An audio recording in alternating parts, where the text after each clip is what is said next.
Hello YouTube, Matthew Williams here. Just bringing you a quick video to say that Cassie had to be put to sleep today. So Cassie, the Malamute, the Alaskan Malamute, aged 14 years, 9 months.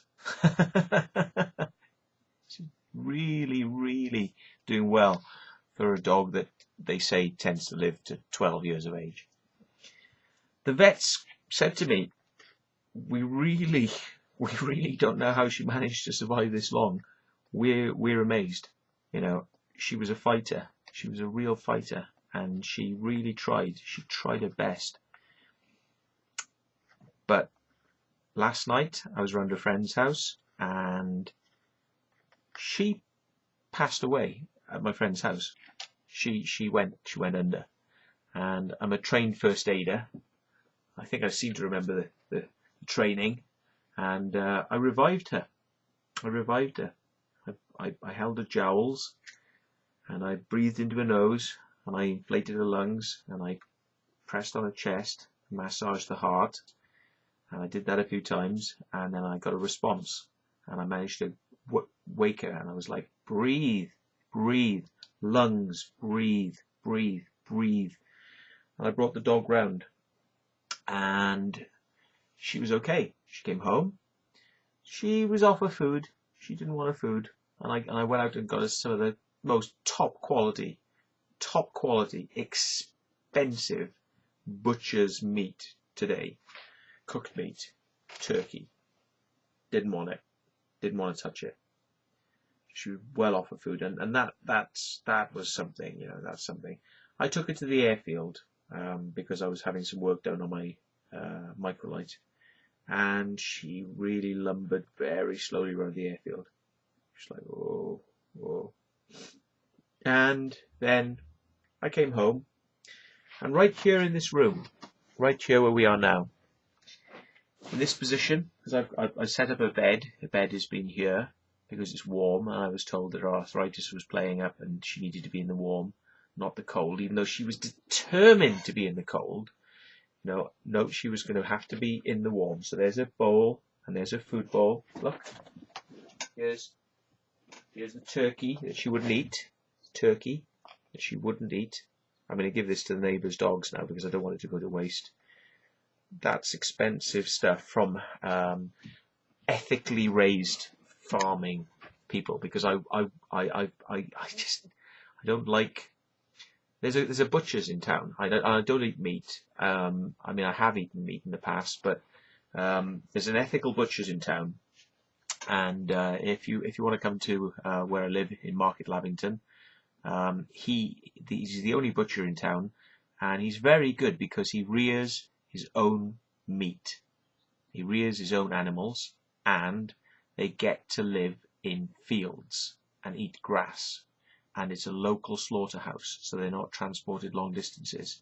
So these guys care, but that costs money, and it's very expensive in these butchers.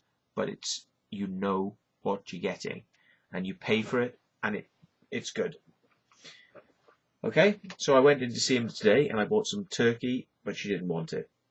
And I was talking to my friend about last night's having to do the CPR around a friend's house on my dog.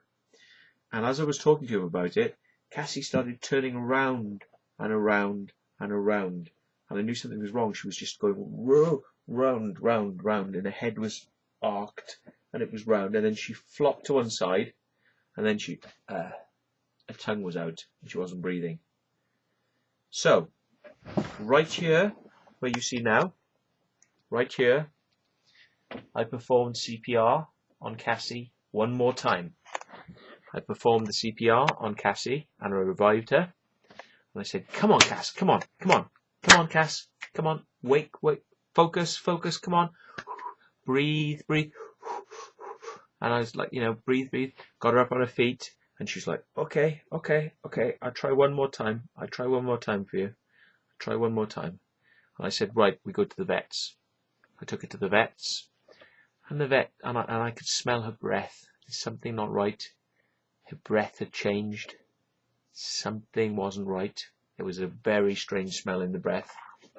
And I said to the vet, look, you said I'd know when the time was right. And I've always known when the time was right. And I've always fought long and hard to keep my dogs alive and get the best medical treatment, remove tumours, whatever it takes. Fuck how much it costs. I'm insured. We'll do it, you know. Do what needs to be done. Make the dog have a happy life. Make the animal well. Do it, yeah. And they've always had the best treatment. And I'm very, very fussy about who I will allow to actually treat my dog. I have to like the vet, you know. I'm not just one of these people who goes, oh yeah, whatever, give me some tablets, whatever, yeah. But I said, look at her. I said, look at her. She's listless. I've CPR'd her twice, last night and today. She's not eating her food. You can smell death in her breath. I said, she's looking at me, and I think she knows she's coming back here. I think she knows. And I think she wants to go. I can see it in her eyes. And the vet said, it's time. Let's do it. And it's like, okay, cool. So we went and did it, and it was very peaceful. And I've had dogs that have had the syringe, and the syringe, you know, you have a large syringe, and, you know, you push it in, and, you know, the dogs, some of the dogs have gone like, whoa, anesthetic, wow, oh yeah, I can get up now, look, my legs are working, hey, hey. It's like, and they've been crippled, you know, and it was the last moment of their life. They go, hey, I'm anesthesia, great, look, I can move around. And then you've got to keep pushing in and take them down, you know. And it's like, Cassie was so tired and ready to go. She just lay down, she looked in my eyes, she said, goodbye. And when they put the needle in, she just gently pushed it, and she said, I think she's gone. And I said, I think she has to. Yeah. Yeah. I tried everything I could. Everything. Everything. But there we go. Cassie the dog, is no longer with us. I took a quick photo before I went into the vet's, so I'll remember that moment. I took a photo. I don't know if my phone's going to show it to me, because it sometimes does and sometimes doesn't. For these things, yeah. Is it going to work or not? No, I don't know if it's going to work. Maybe it didn't take a photo. Wouldn't that be just poetic? That it wouldn't. No, here we are. Here it is. Here it is. There's Cassie and me. Let's see if we can get this going. Get this off. Focus. There we are. It's me and Cassie. Just outside the vet's. Just before it happened. So there we go. And she was looking at the wall. She was looking at the wall. She was pretty vacant, you know. She was drained and ready to go. So there we are. I was very, very saddened to hear the death of Reg Presley, who was a very nice man. He's a very, very nice man. I've heard nothing said about him other than that he was a wonderful bloke. He was foul-mouthed as fuck, right? But I appreciate bad language, because from where I come from in Wales, we fucking love to fucking swear like fuck, yeah? And there's fucking nothing better than to fuck the shit out of fucking shit that's going on with the bullshit, yeah? So, you know, it's just like, yeah. And Reg was a master of swearing, as you all know. and he swore at me because I used to help him fix his computers sometimes, and I helped him with his computers on many occasions, and bailed him out of and saved him a hell of a lot of money because he was going to be raped by people to do simple little tasks, because they thought, oh, he's rich, he's a pop star, oh, we'll charge him loads of money. And I said, look, I could have built you that for a quarter of the price and more quality. And he said, oh, right, well, it's like, and when it goes wrong, they're going to charge you loads. Get me in to do it, Reg. I said, don't be fucked over by him, Reg. Yeah. And he said, he goes, oh, well. And he's like, I always fix his faults. And he used to go to me, fucking bastard. How the fuck do you know how to do this stuff? How the fuck do you know how to do this shit? I said, look, I learned when I was a kid. I was ill. I had chicken pox. I was bored. I got the manuals. I read the manuals. I learned how to program. And, it's like, and he goes, oh, you fucking, oh. And he'd say, how can I do this 3D? I want to animate 3D Stonehenge. I want to do a 3D Stonehenge. But it's taking so long. The ray tracing is taking it's taking a day a bloody frame. And he was like, his accent. Let's try and do Reg's accent. He's like, how is it going? Taking about like a bloody day to do a bloody frame. And it's like, fucking. And it's like, Reg, the thing is, mate, you're using too many points and polygons, yeah? What you need to do is reduce the polygon sizes and just use mapping. You map the image on, instead of introducing detail on faces, yeah? You basically artificially make it look like it's got faces by using light and dark shadows and bump mapping, yeah? And he was like, what are you on about? I'm like, I'll explain it to you. It's all like, double Dutch to you, but I'll explain it to you. So I showed him how to use 3D ray tracing programs like Lightwave, yeah, from the Amiga. Remember? Amiga computers? And good old Grant was an Amiga fan. My ex, Grant, was an Amiga fan, and he committed suicide a couple of months ago. Sorry, just going to clean my ears. I like cleaning my ears. I'm always cleaning my ears. I introduced you to so much of my life. Why didn't you come and have my ears cleaned as well? Look, there we are. Come and experience Matt cleaning his ears. Why not? There you go. Right.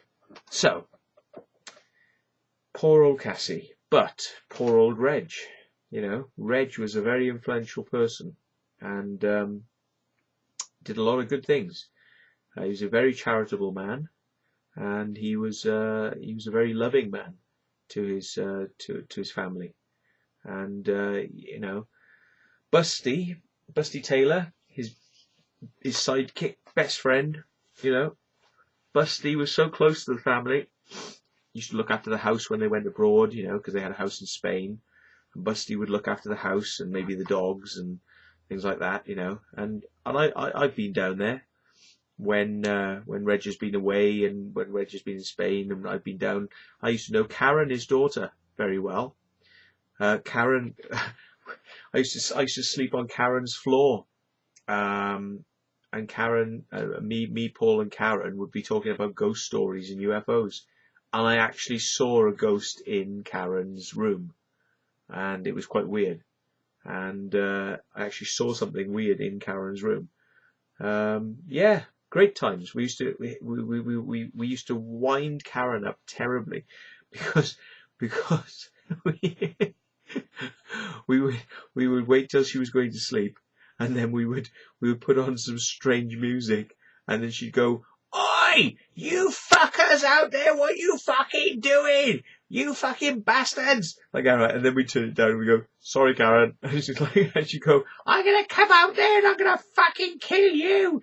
But it was all fun. It was all fun because, we were very sort of like boisterous. And we used to wind each other up. She would wind us up, and we would wind her up. And yeah, she was great. Karen's lovely, and she's got I think she may have 2 or 3 children now, Karen. And then there's Jason, Reg Presley's other, not other son, Reg Presley's son, Jason, I believe. Yeah, video editor, and not sure where he's up to now, but kind of lost touch a little bit with Reg over the years. And it's a shame, because I was saying to myself, I was beating myself up actually. I was beating myself up and saying, I've got to go down and see Reg. I've got to go down and see Reg. I must see Reg. And I heard he had a stroke then. And then I heard he'd had another mild stroke. And then the death. And it was a surprise. It was a surprise. I thought, I know people who had strokes and they carry on regardless. So there you go. But Reg was an absolute diamond bloke. Absolute. His real name was Reginald Ball. You see, they called him Reg Presley, but his real name was Reg Ball. R. Ball. Yes, Reg Ball. His name was, and he was a good guy. Brenda, his wife, was very, very, very nice and very entertaining and hospitable. She would invite you in, and it was like, oh, love, come on, let me make you some food. Come on, have some stuff. What can we give you? Come on, and try to throw things at you. And come on, yes, have stuff. Come on, please. And it's like, oh, it's so welcoming. They're some of the most welcoming people that I've ever met are Reg Presley, Brenda, Karen, and I didn't know Jason very well, but such a nice family. Honestly, I assure you. Sweet, sweet, sweet. Very nice, loving family. And I feel terrible for Brenda, and I hope she's doing okay. My thoughts are with you, my dear, and the family. And Reg, your legacy will never be forgotten. And your love of crop circles, and my love of crop circles, and how we met, and how we became friends, and how Reg detested the fact that, you might be right, Matt. He detested the fact that, you might be right. You might be right on the crop circles, but I bet there's some out there that you don't know. I bet there's some out there you fucking don't know. There's fucking some out there that you don't know. And I said, there is, Reg. There are some out there that I don't know. There's probably some in other countries that I don't know. Maybe there is a real phenomena. But the point is, I said, Reg, that the weird things that have happened to the circle makers are telling me there's more going on than meets the eye. And I tried to tell him this, and I think he took it on board. And do you know what? I hope he did take it on board, because he's on board now. In the next dimension. He's on board the next dimension. So, Reg, if you're out there, I hope you're watching, and I hope you're happy, because now you have all the answers. You're watching everything. You know everything. You see everything. You can be everywhere, at any time, at any date, at any place. And that's what the afterworld, I believe, is about. So, Reg, you beat me to it. You beat me to it. And you always wanted to beat me. You always wanted to beat me, Reg. You always wanted to beat me. Very nice competitive spirit. You always wanted to beat me. And you bloody well did. So thank you, Reg, because you gave me some great times. And hopefully I can make it to the funeral. And I would love to, and I'm going to send something across. So, thanks for watching, Cassie. No longer here, but very much in here, and probably out there. Cassie, signing out. Good night.